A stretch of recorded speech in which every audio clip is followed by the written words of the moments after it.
তা আমরা তো ভাঙড়টাকে ছেড়ে দিতে পারতাম। ছেড়ে দিলে যিনি জেলে ছিলেন তিনি এখানে আসতেন, আর এই বিলের যিনি বিরোধিতা করেছেন একটু আগে তিনি এখানে আসতে পারতেন না।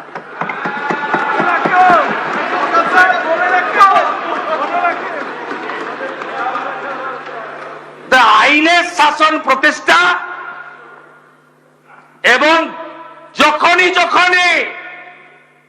আমরা মনে করি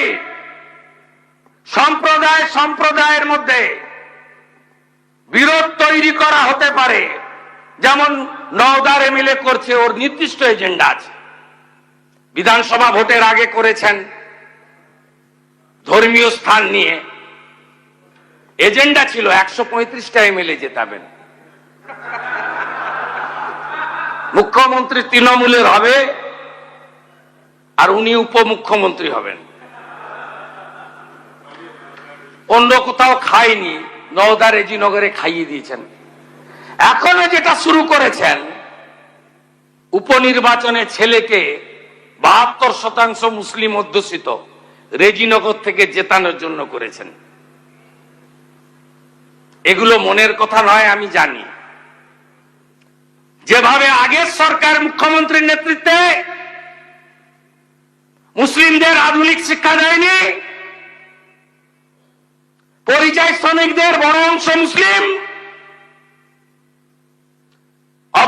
অভাব দরিদ্র সবচেয়ে মুসলিমরা, উন্নয়ন দেননি, কর্মসংস্থান দেননি, কিন্তু প্রয়োজন মতো রাস্তায় নামিয়েছেন। আপনি বলুন তো বুকে হাত দিয়ে, সিএ আর এনআরসি এক কেন রাস্তায় নামিয়ে দিয়েছিলেন? ফল কি, রেজাল্ট কি? হ্যাঁ, 21টা পার করে নিয়েছেন, 21-এর ভোট পার করে নিয়েছেন এনআরসি করে। ওটা সিএ ছিল, ওটা নাগরিকত্ব দেওয়ার আইন ছিল, কেড়ে নেওয়ার আইন ছিল না। ওয়াকফ অ্যামেন্ডমেন্ট বিল, রানী রাসমণি রোডে মিছিল, একজন তো এমপি একজন বললেন যেখানেই প্রার্থনা হবে সেখানেই অধিকার জন্মাবে। ওখানে কোন তৃণমূলে আমি জানি না, অরিজিনাল না ভাঙা, কালীঘাট না অন্য কিছু আমি জানি না। আর আগের মুখ্যমন্ত্রী তো বলেইছিলেন আমি বেঁচে থাকতে থাকতে আমি কার্যকর করব না। আর উনি সংখ্যালঘু বিভাগের সচিবকে দিয়ে বলেছিলেন তাড়াতাড়ি, আর মাত্র 7 দিন আছে, উম্মিত পোর্টালে নথিভুক্ত করো, নইলে তোমাদের সব ওয়াকফ সম্পত্তি ব্যাহত হলো। আপনি বলুন সিএ, আপনার ওয়াকফ অ্যামেন্ডমেন্ট বিলে যে আগুনগুলো লাগিয়েছিলেন পুরো মাইনরিটি বেল্টে, এর লাভ আপনি বলুন, আপনি বলুন এর লাভ কি? আপনি আমাদের সরকার আসার সময় নয়, তার আগেই উম্মিত পোর্টাল চালু করা, ওয়াকফ প্রপার্টিকে ডিজিটালি নথিভুক্তকরণ করা, পেপার জোগাড় করতে বলা, আন্দোলন যদি করতে হয় দিল্লি গিয়ে করো। আর আমিও বলবো এই আইন যদি না মানতে চান তাহলে ইন্ডি জোটের কোন রাজ্যে গিয়ে বিরোধিতা করুন, আমাদের এখানে বিরোধিতা করবেন না।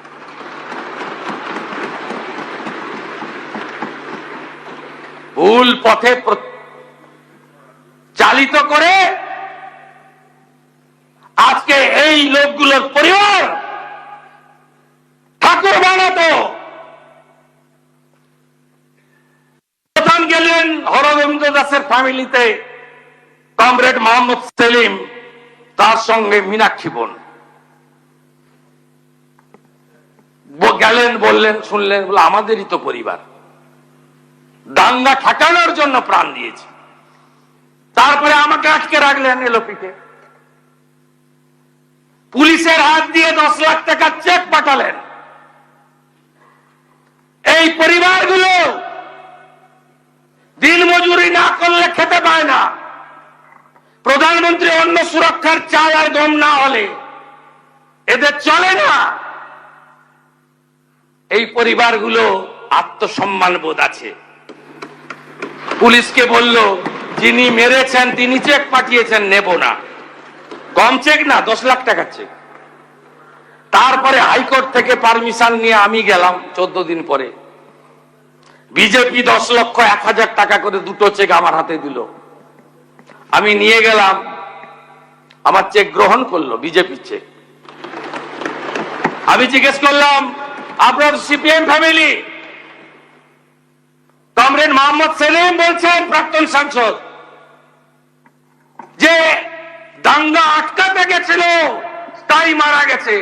আপনার বাড়ির লোকরা কোথায় ছিল? বলে বাড়িতে ঢুকে পশু কাটার তরবারি দিয়ে কুপিয়ে কুপিয়ে মেরেছে। আরে ভোট কাকে দেন? বলে কাস্তে হাতুড়ি তারায়। তাহলে মানলো কেন? বললো আমরা হিন্দু তাই মেরে দিয়েছি।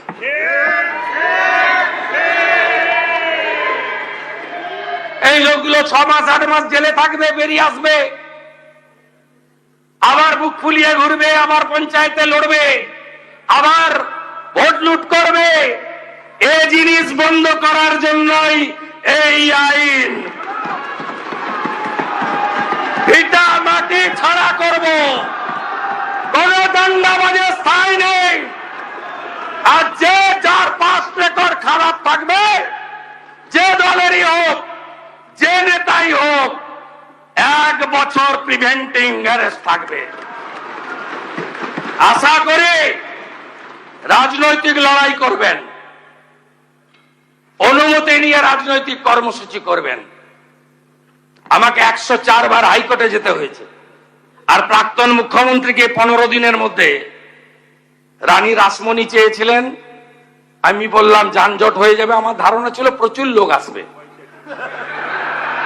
তা আমার ধারণা ছিল না 500-600 লোক হবে। আমি বললাম ওয়াই চ্যানেলে করুন। করলেন, কে বাধা দিয়েছে?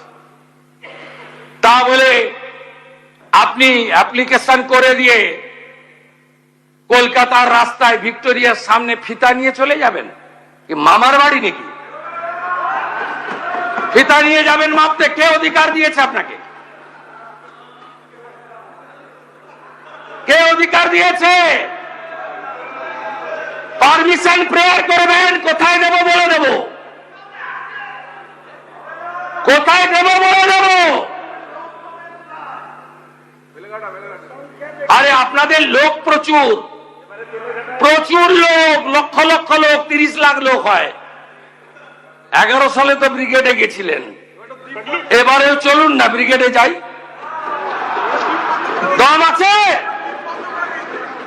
দম আছে? দম থাকলে লড়ুন, কোনো অসুবিধা নেই। লোক আসবে না আপনাদের সঙ্গে। আর আস্তে আস্তে দেখতে থাকুন, সব হবে। প্রথম তো আইনের শাসন প্রতিষ্ঠা হয়েছে। বলছেন আপনি প্রাক্তন মেয়রের নাম বলেছেন, বিকেল 5টার মধ্যে গ্রেফতার করতে হবে, তাই নাকি? তাহলে আপনি এখানে চলে আসুন। আপনাদের তো আনেনি লোক। যাকে তোলার তুলেছি। আরেকজন বলছেন কালি তো গেছে, দোয়া তার পেন যায়নি কেন? আরে পেন যদি ফিরে রাখি হয়, তাহলে দোয়াতটার নাম মমতা ব্যানার্জি। তাহলে কালির সঙ্গে যদি পেনও যায়, তাহলে দোয়াতকেও যেতে হবে। একসঙ্গে সবাইকে যেতে হবে। কিন্তু এই সরকার প্রমাণ ছাড়া কিছু করবে না। জোগাড় করছি, এভিডেন্স থাকলে কাউকেই ছাড়বো না, নিশ্চিন্ত থাকবে। সবাই ভালো থাকবেন, পাস করিয়ে দেন। ভদ্রলোক যারা আছে তাদের উপরে প্রয়োগ হবে না। সমর বাবু, আপনি আবেদন করুন সবাইকে। এই আইন আপনার জন্য নয়, আপনি প্রণব বাবুর সহযোগী, respected our ex president of India. আমরা কোনো ভদ্রলোকের বিরুদ্ধে প্রয়োগ করব না, কিন্তু সন্দেশখালীর বেতাজ বাদশা, জীবনতলার খুনি, যখন যে দল আসে সেই দলে চলে আসে। এনআইএ তোলার আগে আমাকে 4 বার মেসেজ করেছে, ক্ষমা কি করবেন না? আমি ক্ষমা করার কেউ নই। পুষ্পা বলেছিল ঝুঁকে গানি। অতএব এই একই পরিণতি ওই নয়দার এমএলএটার হবে যদি ভাষা সংযত না করে। ওর একই পরিণতি হবে। ও মমতা ব্যানার্জিকে ডিল করেছে, আমাকে ডিল করেনি। আমাকে ডিল করতে হবে ওকে। এমন রাফুল অ্যাকশন নেব, বুঝতে পারবে আইনের শাসন কাকে বলে। সবাই মিলে পাস করুন গুন্ডা মুক্ত বাংলা।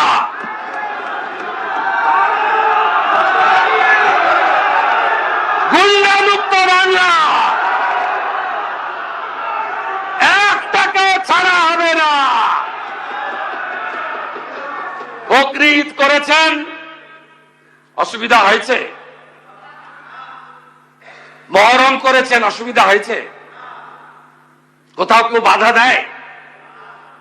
আইন মেনে করুন না, এই ভুল বুঝাবেন না লোককে। আর এই রাজ্যের যারা ভারতীয় হিসেবে স্বীকার করেন নিজেকে মনে প্রাণে হৃদয়ে, তাদেরকে বলবো যে দল, যে ধর্ম, যে সম্প্রদায়ের হন, আইন মেনে চলুন। এই সরকার আইনের শাসন প্রতিষ্ঠা করেছে, এটাকে ধরে রাখবে, অন্যায় করবে না। এই আইন কারোর ক্ষেত্রেই রাজনৈতিক প্রতিহিংসার ইনস্ট্রুমেন্ট হিসেবে ব্যবহার হবে না। On the floor of the August house আমি এটা কমিট করে সবার সমর্থনে ঐতিহাসিক বিল অনুমোদিত হবে এবং কার্যকর হবে, এই আবেদন রেখে আমার কথা শেষ করলাম।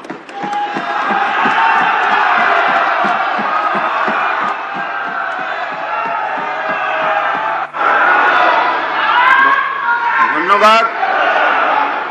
মাননীয় মুখ্যমন্ত্রী শুভেন্দু অধিকারী মহাশয়, এখন সবার কাছে প্রশ্ন হলো the West Bengal maintenance of public order amendment bill 2026 বিষয়টি বিবেচনার জন্য গ্রহণ হলো।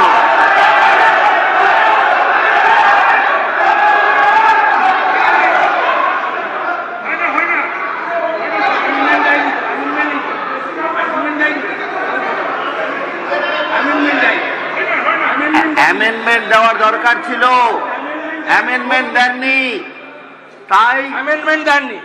অ্যামেন্ডমেন্টে টাইমে দিতে হয়। আপনি কখন অ্যামেন্ডমেন্ট দিয়েছেন? তা আপনার অ্যামেন্ডমেন্টে ভোট চাইলেন, আপনি চাইবেন, আখরুজ্জামান চাইবে যাও। আপনি তো সিলেক্ট কমিটি বলেছেন। কুণাল ঘোষ যদি চায় ভোটে দিন, ওটাই অ্যামেন্ডমেন্ট, আর কারো অ্যামেন্ডমেন্ট ছিল না। না। এই ব্যাপারে ফুল ভিডিও দেওয়া আছে আমাদের চ্যানেলে, দেখে নিন। আমি হুমায়রা কুরেশি। দয়া করে আমাকে একটু সাপোর্ট করুন, সাবস্ক্রাইব করুন, লাইক, কমেন্ট, শেয়ার করুন। ফেসবুক থেকে দেখলে ফলো করুন। ধন্যবাদ।